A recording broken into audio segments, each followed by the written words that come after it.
Warahmatullahi wabarakatuh. Selamat siang pendengar dan pemirsa. Pendengar, untuk mengawali perjalanan Jember Siang ini adalah program yang sangat ditunggu-tunggu setiap pekannya begitu ya. Program Indonesia Sehat, program yang hadir untuk memberikan informasi kesehatan yang terpercaya, mudah dipahami dan tentunya bermanfaat bagi keluarga Indonesia. Bekerja sama dengan ID Jember, pendengar, dan kali ini kita akan membahas tentang kesehatan anak ya. Salah satunya ini bisa dibilang kesehatan anak itu merupakan investasi jangka panjang.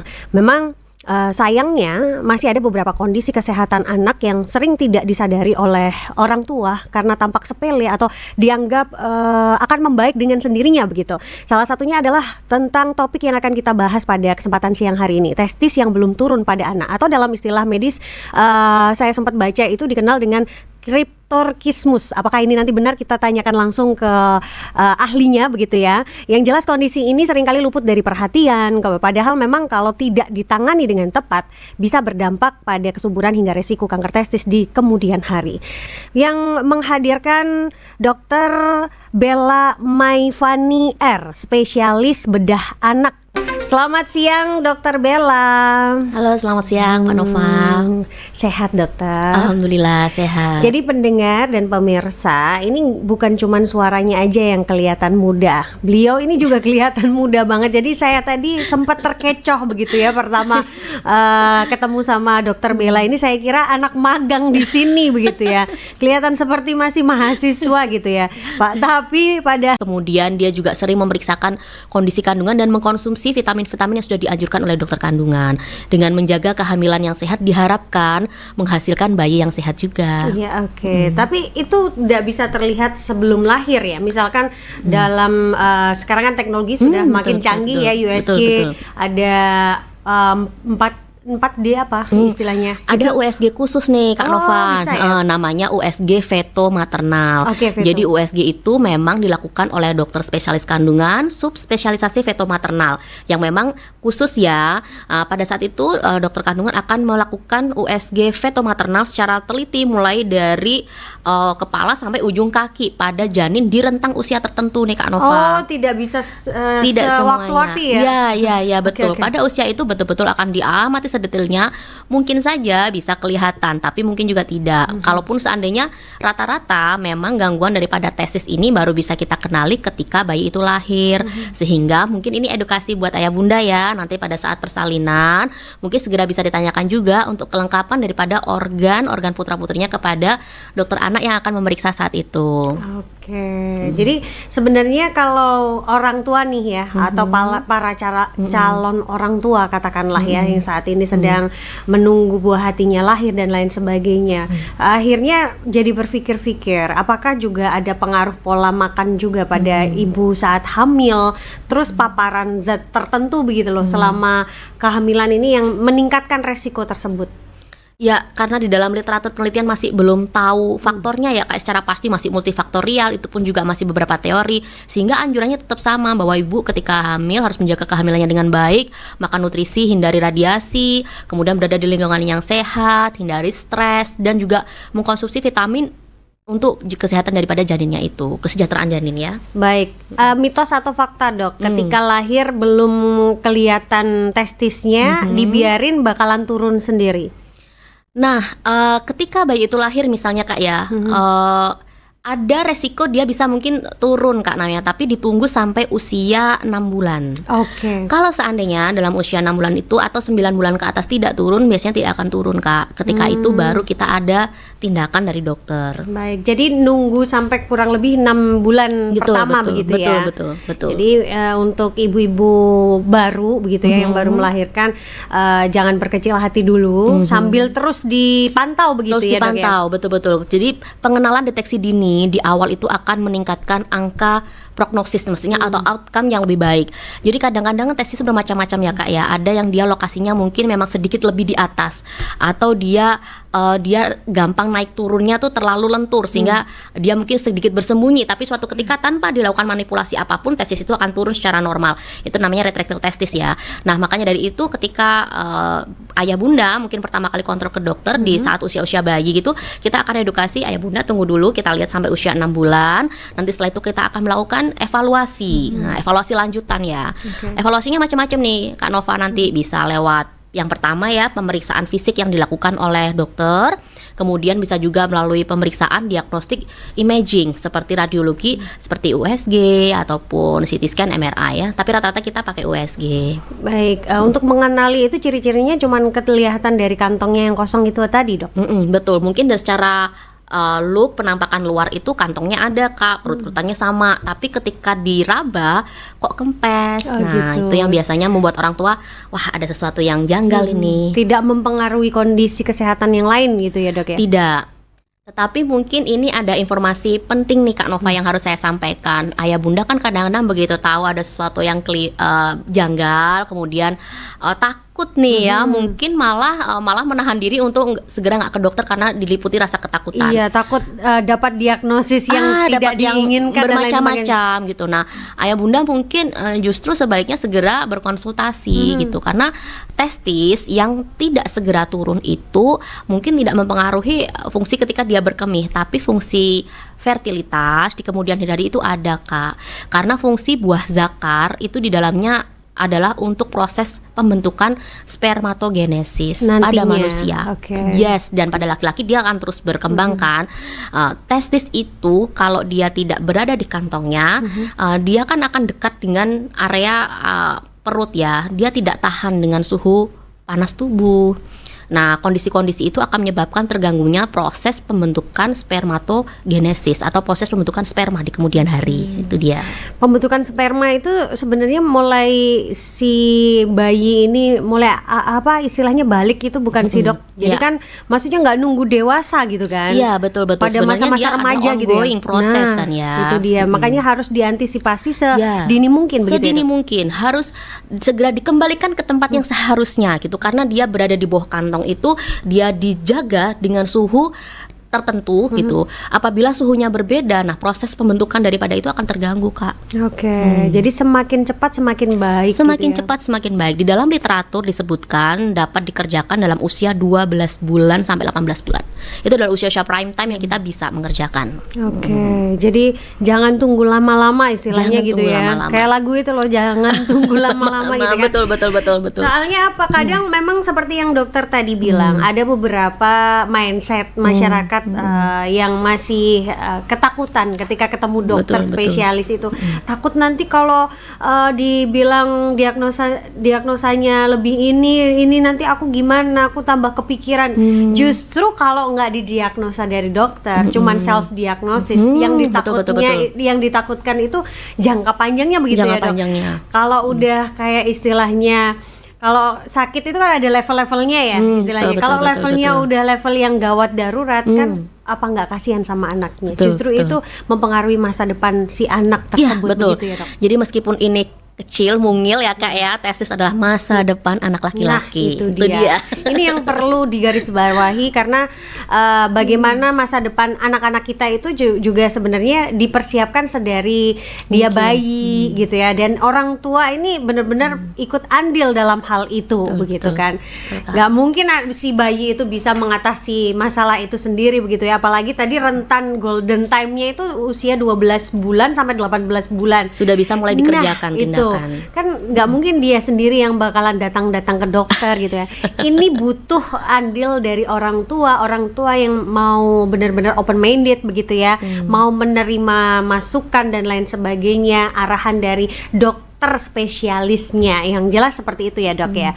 Dan kalau misal ditanya kapan wajibnya mulai mengkonsultasikan dengan dokter spesialis itu di usia berapa? 6 bulan tadi atau nunggu 18 bulan itu tadi? Boleh 6 bulan, kemudian nanti kan kita akan melakukan tindakan mungkin sekitar 12 bulan. Tapi lagi-lagi tergantung dari kasusnya ya Kak ya. Jadi kalau boleh saya jelaskan sedikit, testis itu ketika dia tidak turun itu dokter akan melakukan pemeriksaan.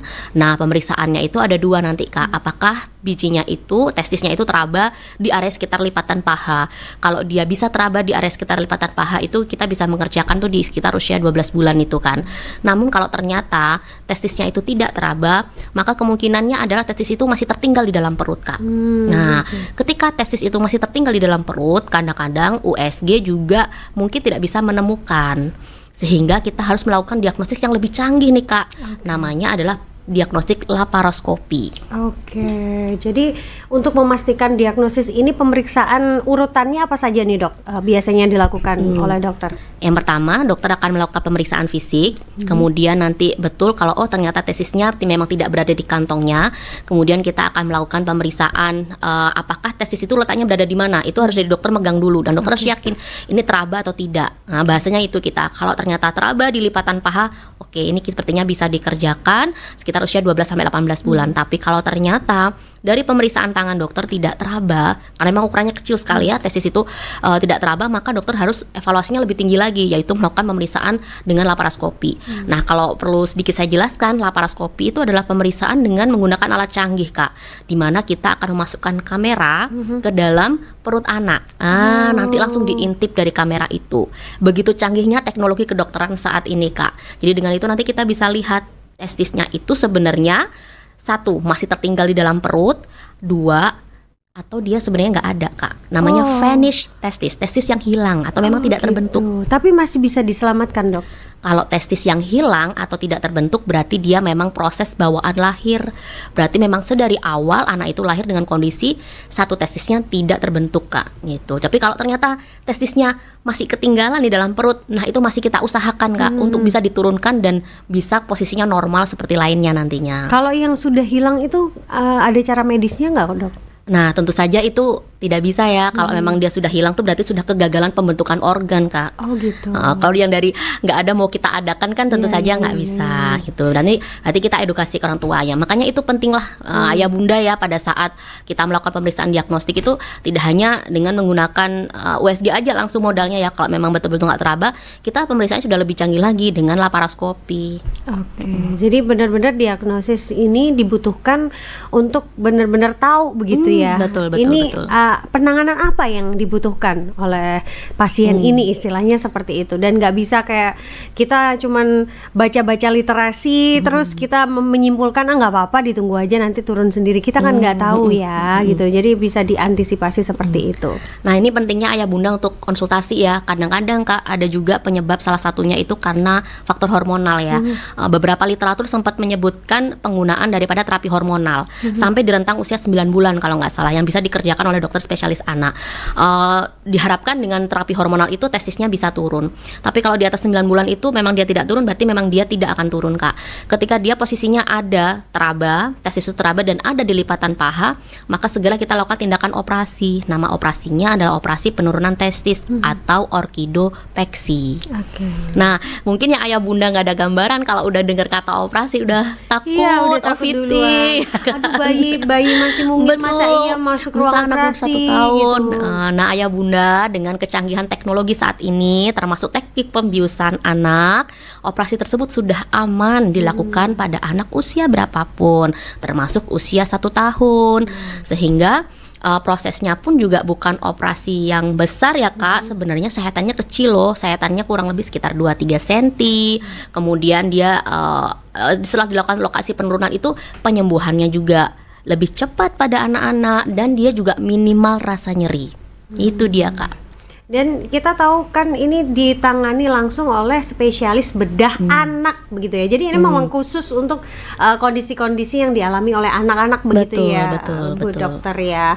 Luar biasa sekali. Nah, ini yang kadang menjadi pertanyaan berulang begitu dok. Ketika mengalami hal semacam ini pada anak itu alurnya itu konsultasi pertama langsung ke spesialis bedah anak dulu atau gimana dok? Ke dokter umum kah atau ke spesialis anaknya dulu gitu dok? Boleh kepada semua tenaga kesehatan sebenarnya Kak ya. Memang kalau seandainya ayah bunda menemukan kondisi tersebut, segera konsultasi ke tenaga kesehatan terdekat yang ayah bunda percaya ya. Baik itu dokter umum boleh, kemudian dokter spesialis anak juga boleh. Misalnya ayah bunda bertemu dengan nakes lain misalnya seperti bidan atau perawat juga boleh. Nanti mereka bisa memberikan edukasi bahwa ayah bunda harus pergi ke dokter spesialis bedah anak. Nanti gitu. pasti diarahkan ke sana ya. Jadi nggak usah bingung lagi. Sekarang ini teknologi juga makin canggih. Betul. Klinik yang buka 24 jam juga banyak, ya kan. Jadi tinggal datang aja. Apalagi sekarang juga di cover pemerintah begitu ya untuk Insya Allah beberapa di cover dengan beberapa asuransi juga. Asuransi, ada BPJS. Kalau dari Pemda itu kalau nggak salah UHC itu ya. Ya, betul, nah betul, itu jadi betul. bisa dikonsultasikan biar nggak takut pada bayangan sendiri akhirnya nggak jalan gitu ya kan. Betul. Jangan sampai kita malah mengorbankan kesehatan putra-putri kita. Nah, itu dia. Dokter, ini ada pertanyaan penting juga nih. Apakah testis yang belum turun itu bisa turun sendiri tanpa tindakan medis seperti yang tadi sempat awal dikatakan sama dokter ya? Kalau memang itu masih menggantung ditunggu sampai 6 bulan. Tapi kalau lebih dari 6 bulan itu apakah masih ada kesempatan untuk turun sendiri, Dok? Nah, di dalam literatur memang disebutkan karena salah satunya apabila penyebabnya memang kelainan pada hormonal ya Kak ya. Kan anak itu mungkin aja ada dia lahir dengan kondisi gangguan metabolisme atau hormonalnya. Nah, itu kan kita konsultasikan juga kan. Ada juga terapi-terapi hormonal yang memang bisa disuntikkan secara berkala untuk dia mengevaluasi apakah testis itu bisa turun. Tapi sekali lagi pesannya kalau dia di atas usia 9 bulan tidak turun, berarti memang tidak turun. Ketika itu maka memang perlu sekali dilakukan tindakan. Jadi untuk proses menuju ke tindakan dari mulai observasi ya katakanlah itu butuh waktu berapa lama, Dok, biasanya, Dok? Ya tentang waktunya 9 bulan itu sih Kak kita biasanya. Kalau 9 bulan nggak turun berarti nggak turun ayah bunda, nanti kita akan operasi usia 1 tahun sudah bisa. Oh gitu. Jadi proses dari diobservasi di usia 9 bulan kemudian bisa operasinya di 12 1 bulan. tahun ya. Jadi nunggu kurang lebih 3 bulanan ya untuk proses menuju ke tindakan itu sendiri. Betul. Sebenarnya nggak lama gitu Nggak ya. lama. Lebih lama lagi masa depan anak-anak kita. Istilahnya begitu ya, Dok. Jadi maksudnya kadang kan orang mikirnya udah berat dulu nih. Aduh, nanti konsultasi bolak-balik ke rumah sakit, ketemu dokter, berapa lama lagi? Sebenarnya kalau hitungan lama nggak lama begitu ya. Dengan jangka waktu segitu bisa menyelamatkan masa depan yang masih panjang untuk anak kita. Itu juga butuh diperjuangkan begitu ya, Dok ya. Luar biasanya seperti itu. Tapi saya yakin orang tua itu pasti mengusahakan yang terbaik untuk anak-anaknya. Pasti Kak. Ya kan? Sejauh ini, Dok, di Jember sendiri kasus semacam ini apakah juga sering terjadi dan biasanya terjadi di usia berapa yang datang pasiennya, dokter? Memang ini salah satu jenis kasus yang paling sering datang di tempat praktek ya Kak ya. Kalau usianya bervariasi, kadang-kadang kami sudah mendapatkan konsultasi yang awal dari dokter spesialis sana, atau mungkin pasien datang sendiri usia bayi, mungkin dari itu kan lebih enak kita kawal. Kemudian yang paling agak udah gede kadang-kadang udah di atas 12 tahun baru datang. Iya, itu ayah bunda sebenarnya di dalam literatur disebutkan bahwa apabila testis tersebut tidak segera diturunkan sampai di atas usia 10 tahun itu ada memperbesar faktor resiko terjadinya keganasan pada testis. Kenapa?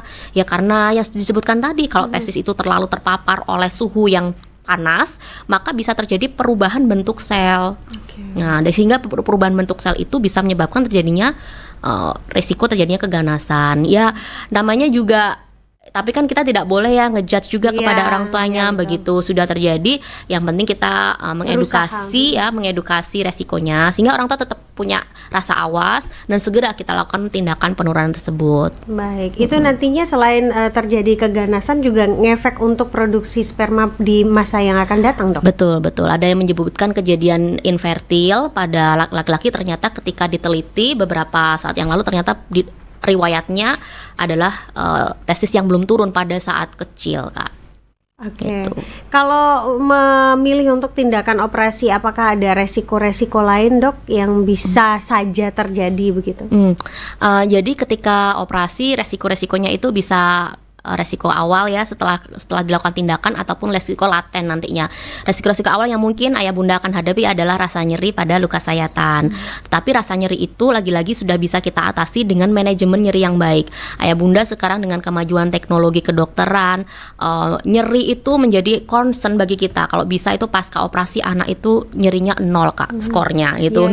Sehingga kami akan berkolaborasi dengan dokter anestesi ya, dokter bius, nanti akan diberikan berbagai macam manajemen nyeri, modalitas kualitasnya nanti banyak Kak, sehingga biasanya nih testimoni daripada pasien-pasien, alhamdulillah pasca operasi nggak nyeri pada anak-anak, nyerinya minimal.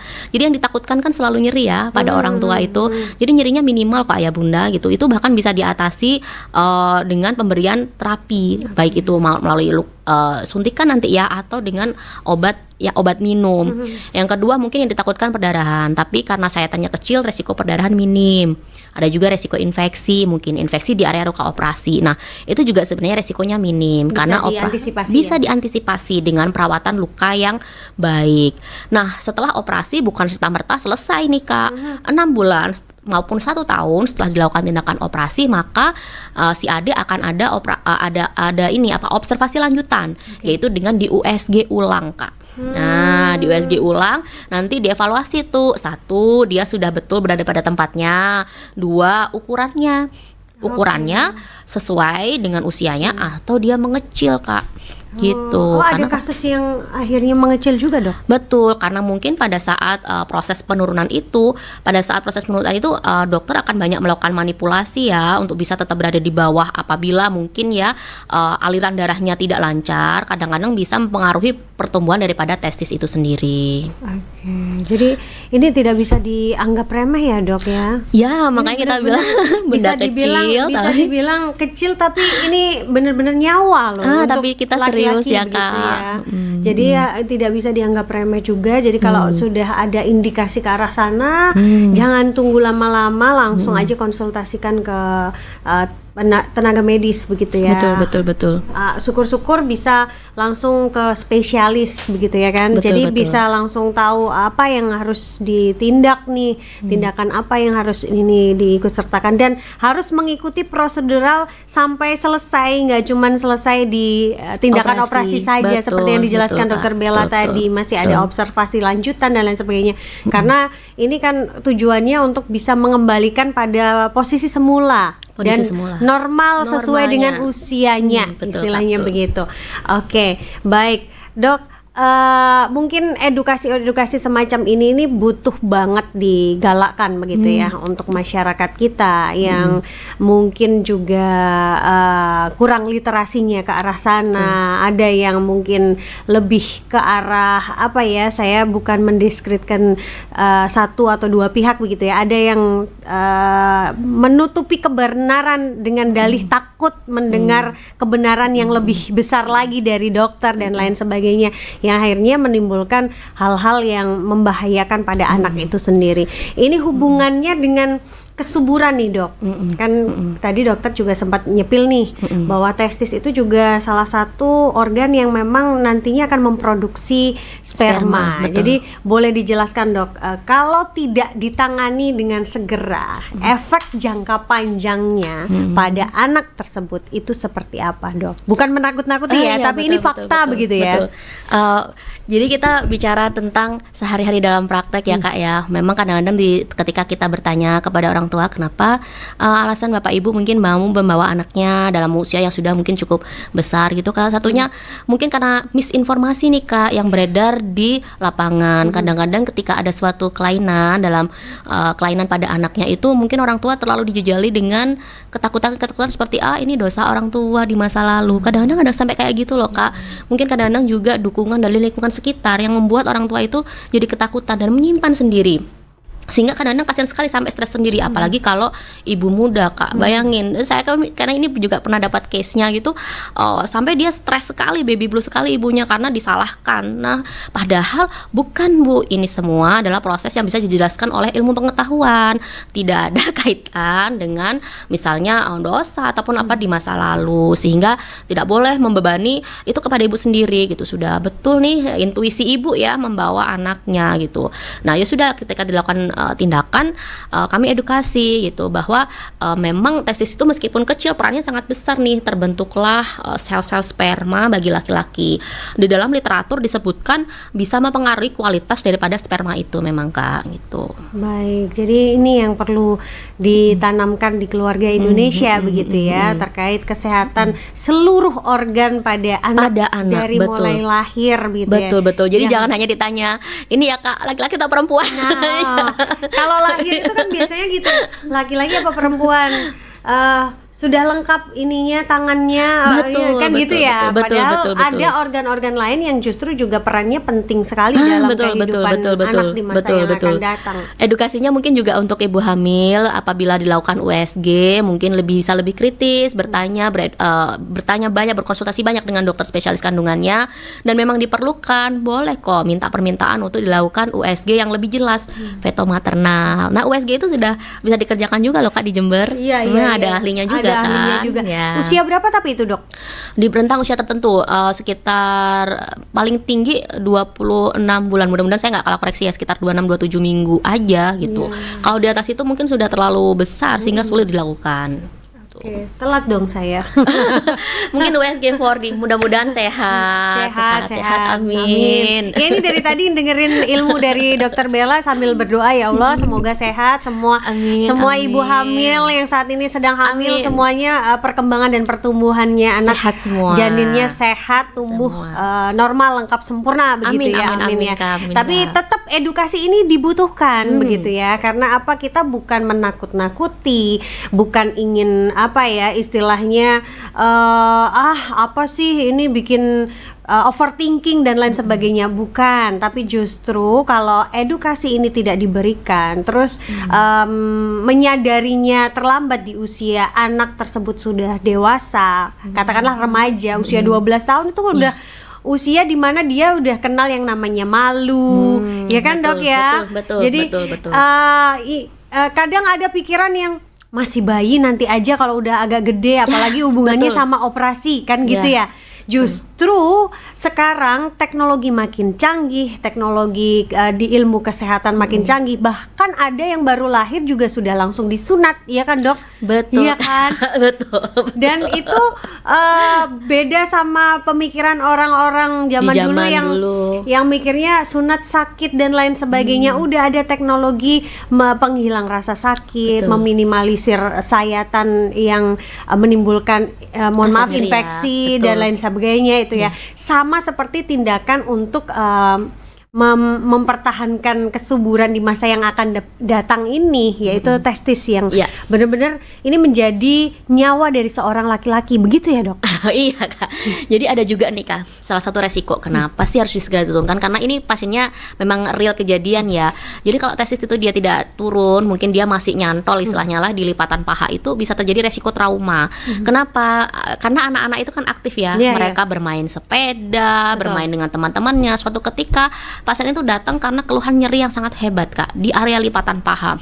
Kenapa? Kan habis bermain sepeda secara seru dengan saudaranya mungkin ya. Terus nyerinya luar biasa sekali sampai timbul kemerahan di area sekitar segitu. Wah, akhirnya ketika kita lakukan tindakan, pada saat itu harus dilakukan tindakan operasi ya, karena sepertinya ada kasus emergensi, kita buka, ternyata itu testisnya Kak. Dan sebelumnya nggak sadar begitu ya? Iya, ternyata loh waktu itu ibu berarti sempat tidak mengamati saat itu bahwa anaknya mungkin testisnya hanya satu. Ternyata sebenarnya mengamati sih, cuman ya karena ketakutan gitu loh.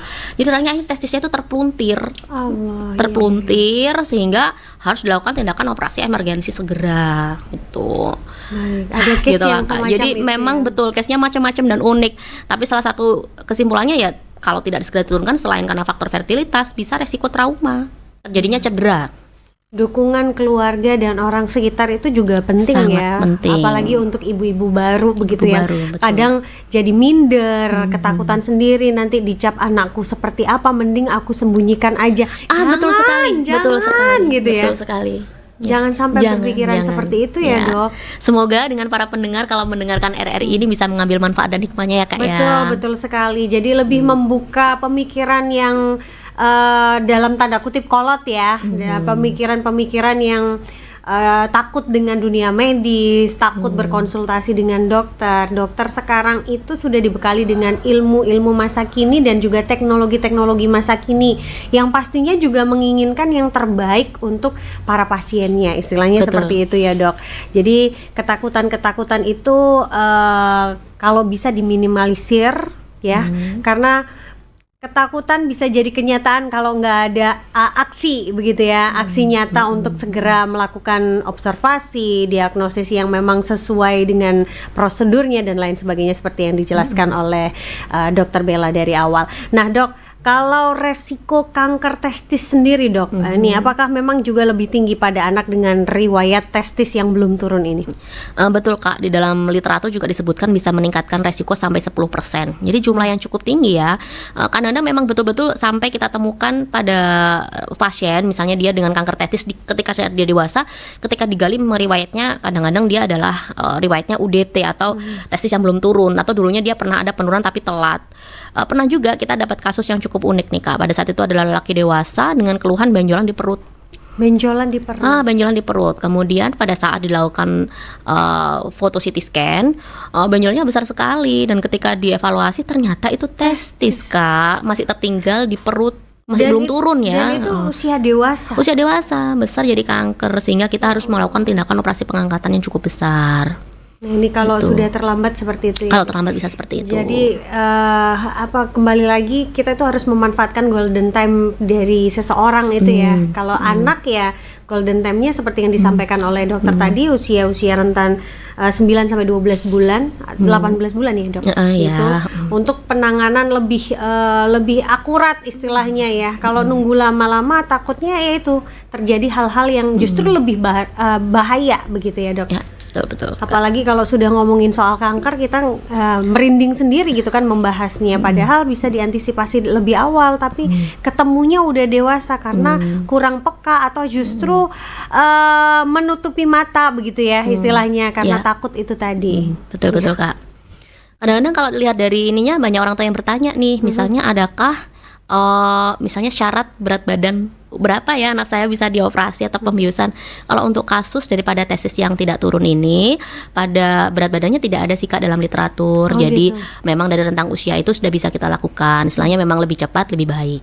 Oke, proses untuk operasinya sendiri butuh waktu berapa lama dok? Kan kalau kita tahu bayi itu kan masih nyusu ya, ya kan? Nanti kan pasti timbul pertanyaan, nanti gimana neneninnya, ngasih asinya dan lain sebagainya. Butuh berapa lama di ruang operasi itu sebenarnya dok? Sebenarnya sebelum persiapan operasi itu, tentu saja anak itu harus dipuasakan ya, karena dia akan mengalami pembiusan total. Sama seperti orang dewasa pada umumnya. Betul, rentangnya bermacam-macam. Jadi nanti bergantung daripada dokter anestesinya sendiri, rata-rata sekitar 6 sampai 8 jam, atau kalau masih bayi malah lebih singkat, 4 sampai 6 jam.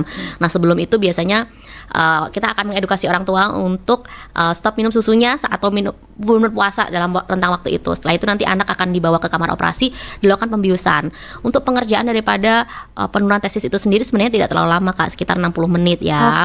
Sekitar kurang lebih 1 jam gitu. Bahkan kalau dia sudah agak rendah sekali posisinya gitu, malah bisa lebih cepat dari itu. Sebenarnya operasinya tidak terlalu lama, kemudian dia juga cepat, dan setelah itu anak kan sudah dibangunkan setelah selesai 2 jam setelah dia bangun, apabila sudah tidak ada mual, muntah, sudah bisa langsung makan minum Kak. Nggak ada ini nggak ada pembatasan. Jadi sebenarnya nggak butuh waktu berjam-jam kok ibu-ibu gitu ya. Jadi tidak semenakutkan ya Bapak Ibu mungkin. Sebenarnya kalau kita mau konsultasi hal-hal semacam ini jadi kayak plong gitu ya. Oh nggak ngeri yang aku pikirkan gitu kan. Kenapa yang bikin ngeri dan menakutkan itu justru karena kita nyimpen sendiri, nggak mau konsultasi, betul nggak dok?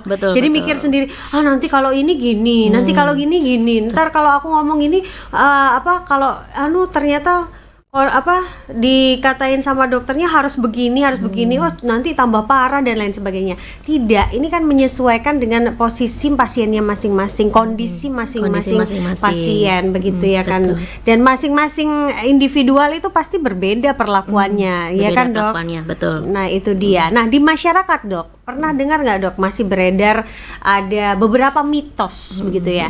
Misalnya testis itu yang nggak turun bisa turun dengan pijatan atau ramuan tertentu. Itu gimana tanggapannya dokter? Kalau itu mitos ya Kak ya. Jadi kalau sudah disebutkan tadi, kalau kita sudah tahu tentang proses bagaimana testis itu turun, tentu saja pijatan maupun ramuan itu tidak akan memberikan manfaat sebenarnya. Kalau pijatan justru malah kita tidak sarankan nih, karena kadang-kadang pijatan itu kita malah bisa mencederai daripada testis itu sendiri. Seperti yang saya ceritakan tadi Kak, testisnya bisa terpluntir loh, yang dia ada lokasinya itu. Kalau kita melakukan manipulasi yang berlebihan, itu satu bisa cedera pada testis itu sendiri, yang kedua testisnya terpluntir. Kalau testis itu terpluntir akan timbul kondisi namanya kegawatan torsio testis namanya. Nah itu bisa menimbulkan kondisi gawat daruratan pada anak, sehingga kami pada orang tua nggak menyarankan untuk dilakukan itu. Baik, jadi jangan percaya mitos, justru konsultasikan pada pihak medis yang memang subspesialisnya begitu ya, supaya bisa penanganannya tepat sasaran, karena dibutuhkan waktu juga yang tepat begitu ya untuk mengatasi kondisi seperti ini yang seringnya dianggap remeh, tapi justru ini membawa masa depan anak jauh lebih panjang lagi nanti ke depannya, begitu ya dok? Betul. Oke, karena kita juga sudah di penghujung acara dok, mungkin sebagai closing statement dokter ada pesan untuk para orang tua atau calon orang tua yang saat ini menunggu buah hatinya, atau khususnya yang saat ini memiliki bayi laki-laki begitu ya, silakan dok. Kepada ayah bunda yang memang memiliki bayi laki-laki, mungkin mulai bisa lebih waspada untuk mulai mengevaluasi organ-organ daripada putra-putrinya. Apabila memang didapatkan adanya rasa yang janggal atau dicurigai ada kelainan, ayah bunda tidak perlu takut, konsultasikan kelainan tersebut kepada dokter maupun dokter spesialis yang Anda bunda percaya. Baik, terima kasih sekali lagi untuk Dokter Bella atas edukasinya, literasi terkait dengan topik kita pada kesempatan siang hari ini, testis yang belum turun pada anak. Semoga ini bisa membuka wawasan untuk seluruh orang tua yang ada di Jember khususnya begitu ya. Betul. Untuk bisa lebih aware lagi, lebih awas lagi menyambut buah hati begitu ya, nggak cuman sekedar happy, oh alhamdulillah anakku laki-laki, tapi juga benar-benar bisa ngecek secara berkala bagaimana kondisi seluruh organnya, dan cek pun itu tidak bisa dengan kasat mata, hanya kita saja. Kalau menemukan kejanggalan langsung saja hubungi pihak medis terdekat, dokter subspesialisnya begitu ya, atau kalau belum tahu ini subspesialis apa harusnya langsung ke fasilitas kesehatan terdekat begitu ya, nanti pasti betul. akan diarahkan harus bagaimana begitu ya dok. Betul. Baik, terima kasih banyak Dokter Bella Maevani R, spesialis bedah anak yang sudah memberikan ilmunya pada kesempatan siang hari ini. Terima kasih untuk ilmu dan penjelasan lengkapnya. Semoga dengan dialog pada kesempatan siang ini benar-benar menambah wawasan kita semua terkait pentingnya deteksi dini testis yang belum turun pada anak. Saya pamit, terima kasih. Mohon maaf kalau ada kurangnya dok. Semoga next bisa ngobrol lagi, bisa menyerap ilmu dari Dokter Bella lagi. Sehat selalu ya dok. Sehat juga Nova. Baik, terima kasih pendengar dan pemirsa. Saya Nova Novita bersama rekan operator Nada dan seluruh kerabat kerja yang bertugas pamit undur diri.